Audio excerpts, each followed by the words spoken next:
Salut tout le monde, c'est le lundi 9 juin 2025 et j'ai vos infos sportives du jour. Plongeons directement dans le vif du sujet. Tout d'abord, le football.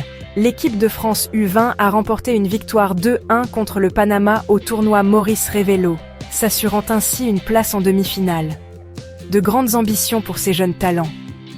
En Ligue des Nations de l'UEFA, le Portugal a devancé l'Espagne lors d'une séance de tir, au but dramatique, pour décrocher son deuxième titre.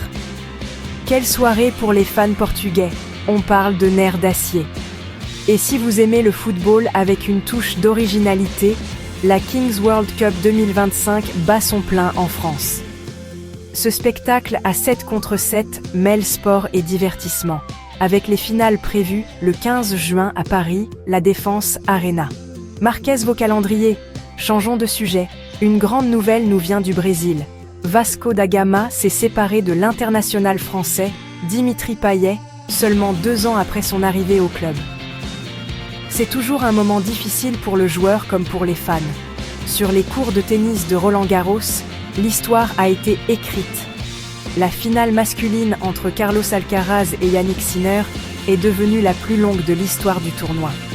Après 5 sets éreintants, Alcaraz est sorti victorieux. Quel match marathon!